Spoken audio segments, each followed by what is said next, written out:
Welcome to another edition of Wings Weekly. Jay Kleinknecht here, along with head coach Scott Langer. And coach, obviously playoff hockey here at the OD Ice Center Friday and Saturday night. A 2-1 win on Friday night. You guys scored first like you wanted to do, but Austin really kind of brought it. It seemed like, especially in the first period there Friday night. What were your takeaways from that game?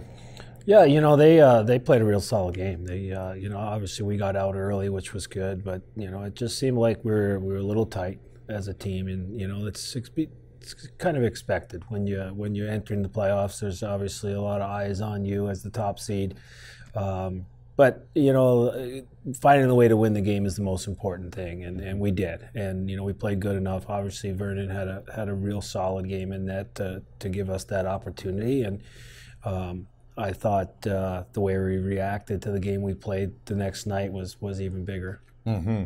Well, let's get to that because Saturday, as you said, a different story. You guys came out on fire. 3 goals in the first 4 minutes, one just 21 seconds in. What was the biggest difference, do you think? Our guys just, I think they got, like I said, they got that first game jitters and tightness out of them, and they knew they didn't play the Wings way. And, we talked about that prior to that game, and our guys know, and when they play our way and play the right way, they have good outcomes, and they did. They came out ready to go. Obviously, that's one of the best starts we've ever had here, and we needed that. We definitely needed that. We needed to take some life out of them early because the night before they played with a lot of emotion, a lot of jam. Mm-hmm. Well, and you and I talked about it pregame that you kind of expected to see a lot of physicality from Austin. They're a big team, likes to hit, so on. I felt like Saturday night, in the second particularly, that you guys came out and were a lot more physical, and there were a lot more big hits and so on in the second. Is that by design or a product of the game, and maybe even a product of having that lead? I think it's a product of competing, and finally having enough of some of the liberties that are being taken on us. And at that point, the power plays were big time in our favor, and rightfully so if you watch the game. But I just think at some point, you're going to have that physicality bounce back, and our guys just had enough of it. And I thought it was good that they played that way. Yeah. But they ended up scoring those 2 goals in the second period. But again, I felt like our guys responded in the third. Without a doubt.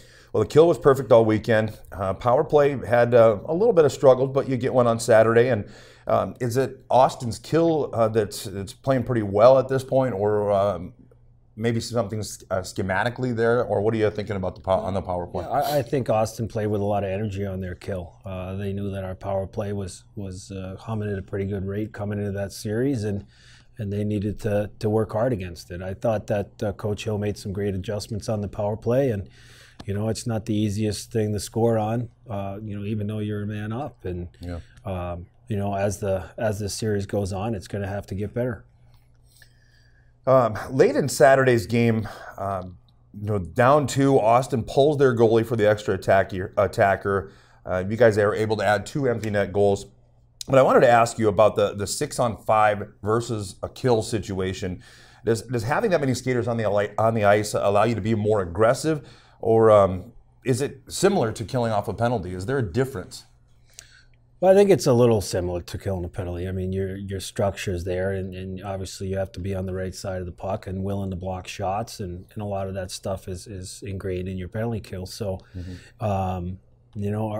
Our guys, we've been in that situation quite a bit this year where we had to play that end of the game 6-on-5 hockey, and our guys have done extremely well, and it's because of their ability to skate, and they're strong enough to clear pucks, and they get in shooting lanes, and they like to block shots, and I think that's what makes us successful in those situations. Yeah.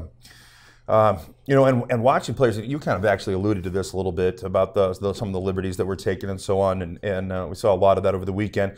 But watching the players' actions and honestly reactions in many cases, it almost seemed like there was a concerted effort to stay out of the trap that was kind of being set by Austin, especially with after the whistle stuff and even away from the play.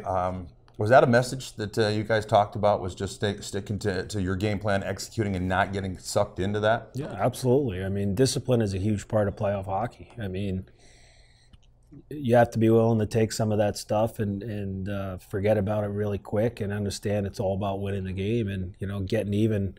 You know, we had 60 games to do all that kind of stuff, and our guys are handling it well. In fact, I think our guys are even more motivated from the style that we're seeing against our opponent, and we're kind of embracing that. But discipline is a big part of it. Without a doubt. All right, well, tell you what, we'll take a quick break and return with the second portion of Wings Weekly coming up after this. Let's make a taco. No, seriously. Start with a tortilla, soft tortilla. Warm it, kiss it. Don't kiss it. Chicken? How about tequila lime chicken? Now we're cooking. Slice this, peel that, snip those. Salsa? Verde. Cheese? Cotija. Oh, forgot to mention. Guac. That's better. See, anyone can make a taco, but we're not anyone. We're Qdoba, and these are knockout tacos. Qdoba Mexican Eats. Choose flavor. Welcome back. Wings Weekly continues on. Coach, there were a couple of differences with the playoffs, and I wanted to kind of get your opinions on. One of which was the league allowing teams to dress another skater. What is the process there, and why the change? What are your thoughts on that? Well, we've been, as the coaches get together during the summer meetings, we've been proposing that now for a couple of years. You know, the thought is you have 23 guys on your roster after October, and there's just really no sense to have multiple guys sitting in the stands. And to be able to have that extra guy and get someone, you know, more exposed, we all thought that it was to our benefit. And, you know, it just took time for the league to kind of get that passed. I believe through USA Hockey, and the timing was right that it just came right before the playoffs. But I thought eventually you were going to see that, you know, because college hockey's at 21, the United States Hockey League's at 21 rostered players or active players on a game night. So it was just a matter of time for the North American Hockey League to get there. But for us, you know, we're excited about it. You know, it's one extra good player in the lineup that can help us win a game.